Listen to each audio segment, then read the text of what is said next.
अगर आप समय पर अपनी गलतियों को स्वीकार नहीं करते हैं तो आप एक और गलती कर बैठते हैं। आप अपनी गलतियों से तभी सीखते हैं जब आप अपनी गलतियों को स्वीकार करते हैं। हम चाहें तो अपने आत्मविश्वास और मेहनत के बल पर अपना भाग्य खुद लिख सकते हैं, और अगर हमको अपना भाग्य लिखना नहीं आता तो परिस्थितियां हमारा भाग्य लिख देगी। आप ये नहीं कह सकते हैं कि आपके पास समय नहीं है, क्योंकि आपको भी दिन में उतना ही समय मिलता है जितना समय महान एवं सफल लोगों को मिलता है। श्री कृष्ण कहते हैं, मुसीबतों से भागना नई मुसीबतों को निमंत्रण देने के समान है। जीवन में समय समय पर चुनौतियां और मुसीबतों का सामना करना पड़ता है एवं यही जीवन का अटल सत्य है। एक शांत समुद्र में नाविक कभी भी कुशल नहीं बन पाता। विश्वास में वो शक्ति है जिससे उजड़ी हुई दुनिया में प्रकाश लाया जा सकता है। विश्वास पत्थर को भगवान बना सकता है और अविश्वास भगवान के बनाए इंसान को पत्थर दिल बना सकता है। जीवन में कठिनाइयां हमें बर्बाद करने नहीं आती है, बल्कि ये हमारी छुपी हुई सामर्थ्य और शक्तियों को बाहर निकलने में हमारी मदद करती है। कठिनाइयों को ये जान लेने दो कि आप उससे भी ज्यादा कठिन हो। किसी डिग्री का ना होना दरअसल फायदेमंद है। अगर आप इंजीनियर या डॉक्टर हैं तब आप एक ही काम कर सकते हैं, पर यदि आपके पास कोई डिग्री नहीं है तो आप कुछ भी कर सकते हैं। बारिश के दौरान सारे पक्षी आश्रय की तलाश करते हैं, लेकिन बाज बादलों के ऊपर उड़कर बारिश को ही अवॉइड कर देता है। ब्रह्मांड की सारी शक्तियां पहले से हमारी है।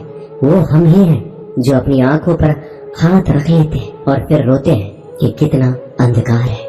अगर आप उन बातों एवं परिस्थितियों की वजह से चिंतित हो जाते हैं जो आपके नियंत्रण में है ही नहीं, तो इसका परिणाम समय की बर्बादी और भविष्य का पछतावा है। श्री कृष्ण कहते हैं कि जो एक बार अपमान सह ले वो मनुष्य है, जो 2 बार अपमान सह लेता है वो महात्मा है, और जो 3री बार अपमान सहता है वो व्यक्ति मूर्खों की गिनती में आ जाता है। दोस्तों, कई लोग कहते हैं कि लोग बेवजह हमारा बार बार अपमान करते हैं, कुछ कहते भी नहीं तो भी लोग हमारा अपमान करते हैं। पर अगर कोई हमें बार बार तंग करे, अपमान करके हमें ताना मारता रहे या हमारी हंसी उड़ाते रहे, तो हमें क्या करना चाहिए या फिर उसका जवाब देना चाहिए? यदि आप बार बार अपमान सहते रहेंगे तो आप खुद को हमेशा अपमानित महसूस करेंगे और लोग भी आपकी कद्र करना छोड़ देंगे।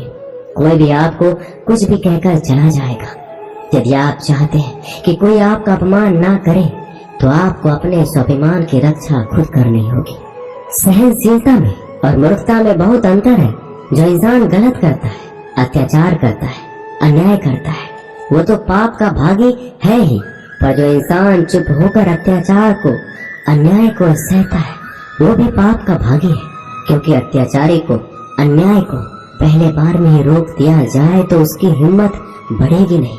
अगर हम उसे छूट दे देंगे, उससे कुछ नहीं कहेंगे, अगली बार वह हमें और सताएगा। इसलिए आपका धर्म है कि अपने सम्मान की रक्षा करो। इस दुनिया में सबसे महंगी चीज होती है सम्मान। सम्मान ऐसे ही किसी को मुफ्त में नहीं मिल जाता। इसको अपने चरित्र से, अपने अच्छे गुण से, स्वभाव से कमाया जाता है। यदि आपके सम्मान पे, स्वाभिमान पे चोट आए तो आपको उसकी रक्षा करनी चाहिए। यदि आप चाहते हैं कोई भी आपका अपमान ना कर सके, कोई भी आपके सम्मान को, स्वाभिमान को चोट ना पहुंचाए, तो 3 बातें आप हमेशा याद रखना। पहली बात, कुछ लोग कहते हैं हमें कोई कुछ बोल जाता है, हम तो चुप रह के सह लेते हैं, क्या करें, कैसे जवाब दें? तो अपनी इस आदत को बदलिए। कई लोग जो सहते रहते हैं और जब उनकी सहन शक्ति खत्म हो जाती है तो एकदम बम की तरफ फट जाते हैं। इससे उनके रिश्ते भी टूट जाते हैं और वो खुद भी पछताते हैं। हम जवाब देते हैं तो झगड़े हो जाते हैं, हम जवाब देते हैं तो हम बुरे बन जाते हैं। इसका कारण ये है कि आपको बात करना नहीं आता। किसी की बातों का जवाब देने का मतलब ये नहीं कि हमें झगड़ा करना है या हमें क्रोध करना है। अगर कोई आपसे ऐसे शब्द कहता है जो अनुचित है तो सहज भाव में आपको उनका उत्तर देना चाहिए। किसी की बातों पर उत्तर देना झगड़ा करना नहीं होता, क्रोध करना नहीं होता। आपको सीखना है बिना क्रोध किए लोगों के बातों का कैसे उत्तर दे सकते हैं? कई लोग कहते हैं हम बात करते हैं तो झगड़ा हो जाता है। कई लोग कहते हैं हम एक जवाब देते हैं तो सामने वाला हमें दूसरा जवाब देता है, जिससे हम चुप हो जाते हैं।